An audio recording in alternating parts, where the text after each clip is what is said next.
Yeah, it was my choice. I didn't really talk to anybody about it. I just kind of told my team like I'm gonna just say the truth, and that's it. He's strong, he has good left hook, and then, one time he opened up, I cracked him and he didn't open up at all. It didn't look like he was training. Ryan didn't train for that fight. Ain't so what? I don't think so. Ryan didn't train. He didn't train for that fight. Ryan Garcia spoke openly about his mental battles, sharing an emotional experience. In a heartfelt talk, he said he's battled anxiety and panic since he was 17. At one point, he feared being truly ill and became stuck in health fears, sinking into hypochondria. His thoughts were scattered, and his dread kept growing. Eventually, Garcia realized he needed help. "I kept panicking. I couldn't catch my breath," he recalled, describing the chaos. Rather than lying about it, Ryan owned the truth and didn't blame injuries like a sore shoulder. "It was my own choice," he said, revealing he didn't alert his staff. Despite backlash, he defended it, saying truth was part of recovery. "Talk with someone, talk to yourself, and know you're not by yourself," he said, promoting openness and care. His bravery in speaking may inspire others to speak up in a sport where mental health is often ignored. His honesty could shift boxing's view on seeking support. Just found myself very off after the year layoff.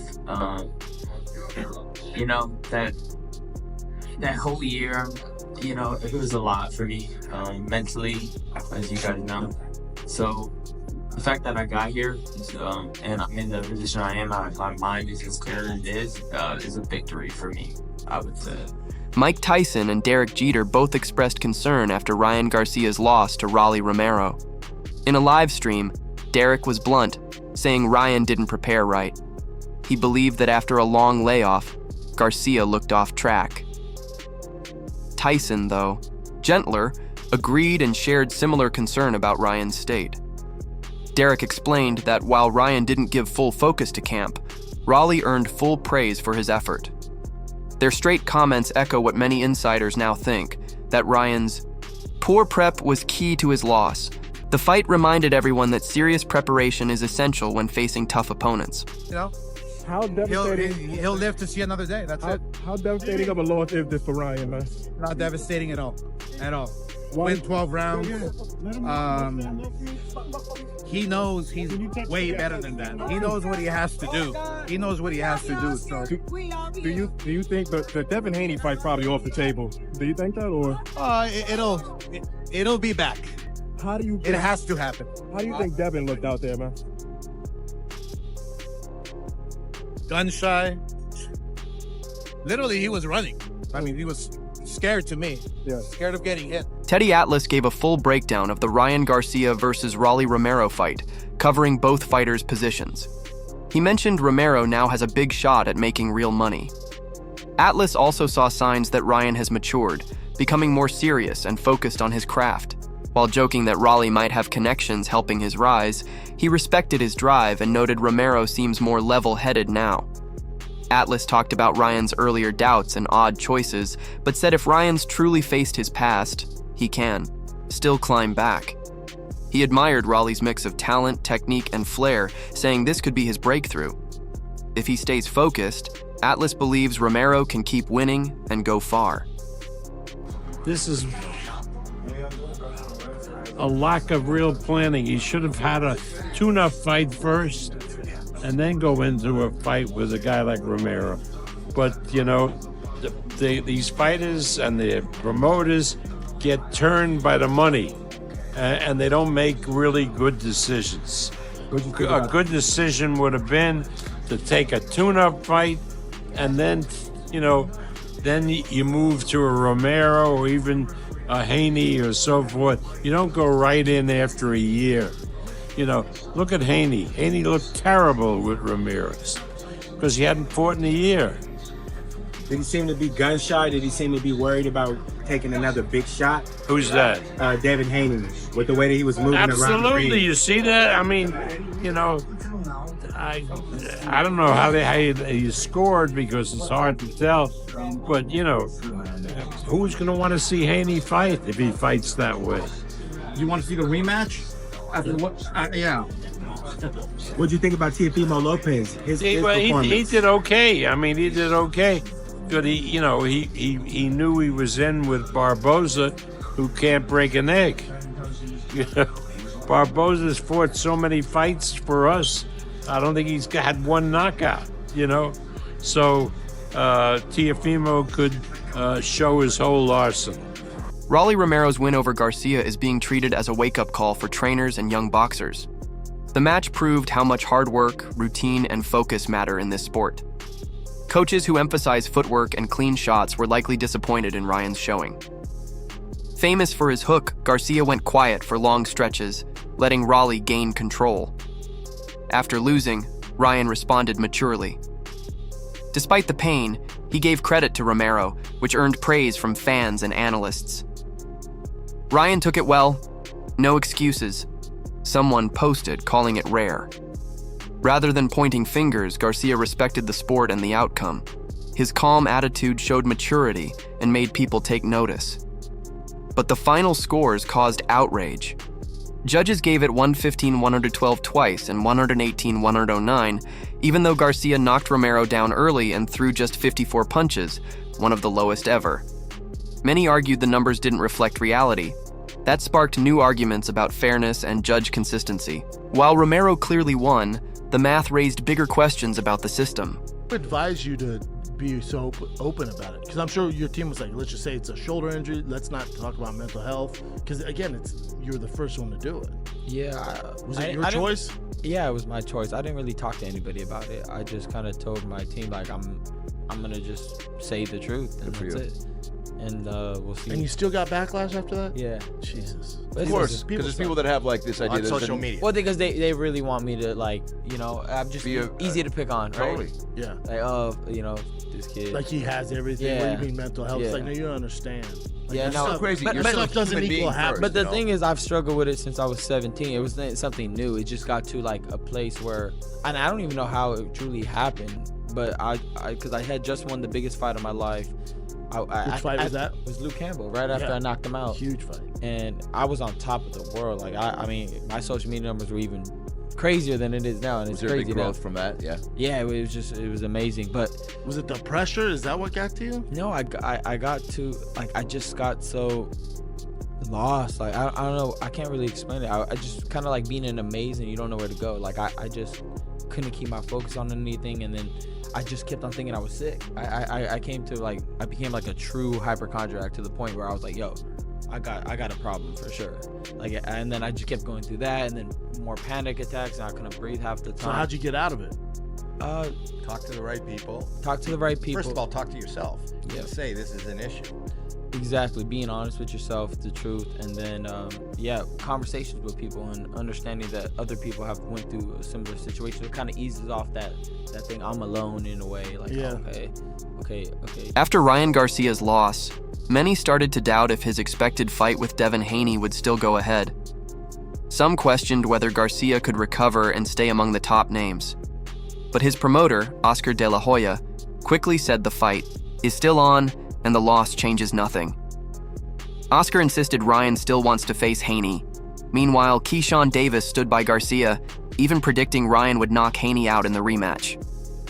Despite falling short recently, Keyshawn still believes Ryan has the tools to reach the top.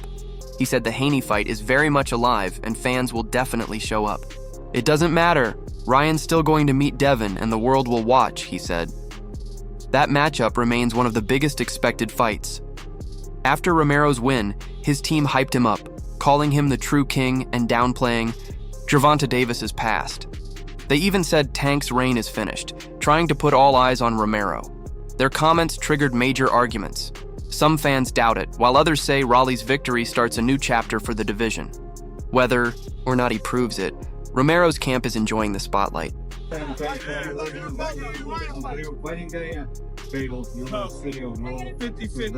taking the rugby match? On world-class professional boxing. We'll see you all there. Take the company.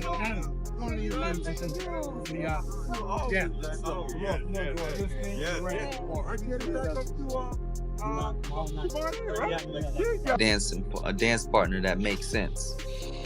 Rolly don't make sense. No. Not really. I mean, what is he known for? Getting beat, you know, and then not looking so good. Like, he's been on a kind of a downward spiral. You know, he doesn't even look very confident about this fight. Now, I'll be the first one to tell you that I'm always on Rolly's team, but it just doesn't look so good right now. But hell, I'm going to tune in. Hopefully, he can pull up an upset and actually give a good fight. I just haven't seen him in one in a long time. Following his loss to Rally Romero, Ryan Garcia stunned fans by saying he wasn't in the right mindset to compete and was pushed into the fight by his corner. "I tried my best, but after being away for so long, I wasn't the same," he admitted. Garcia also teased the idea of calling it quits earlier than expected. During his break, he faced tough personal problems and claimed the past 12 months drained his spirit. Though he feels better now, he suggested coming back wasn't truly his call. "I'm deeply frustrated," he said, hinting that he probably shouldn't have returned so soon. Into the ring versus Rally Romero. Rally gets another crack at it, another huge fight, another payday.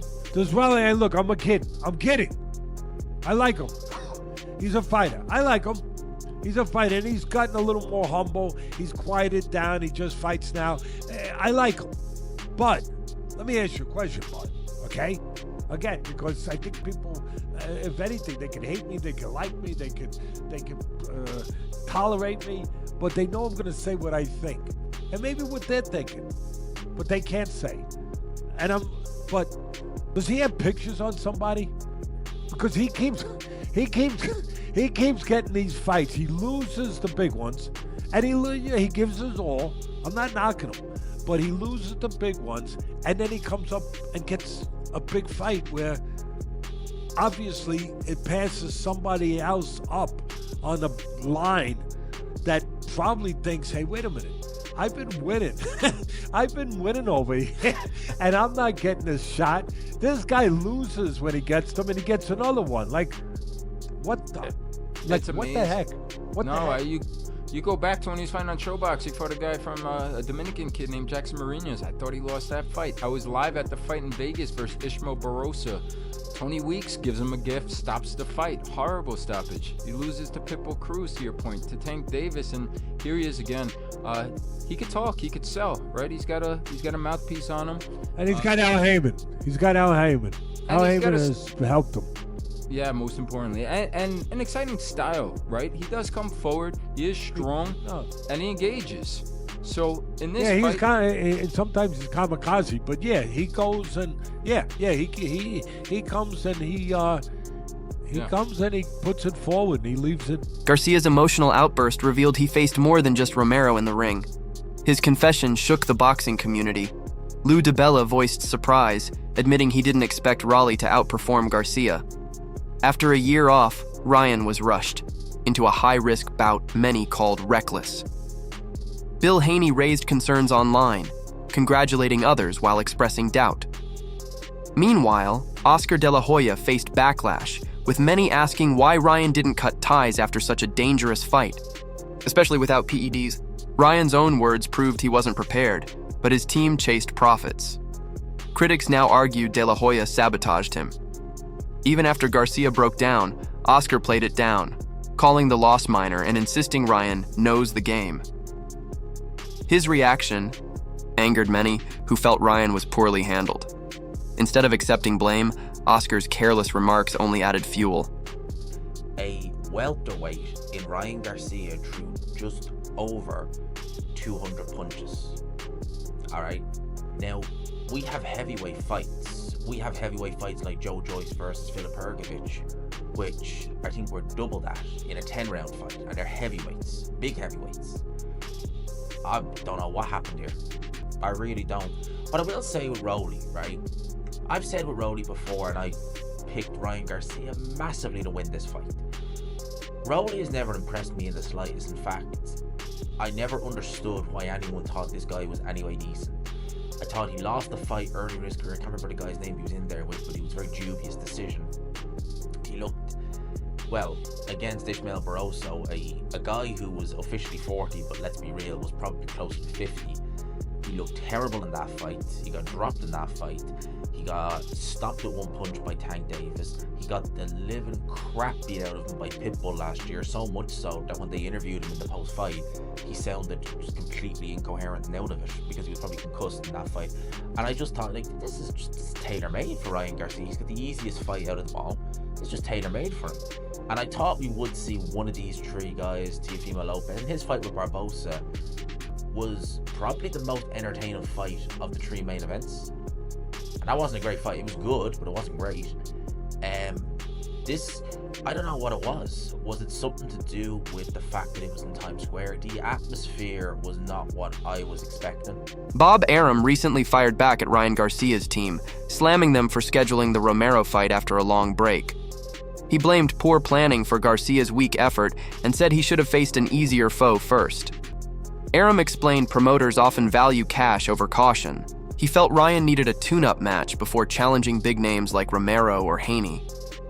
Arum underlined the need to build momentum slowly, not jump into huge fights. He criticized boxing's pattern of risking unprepared athletes, damaging their paths.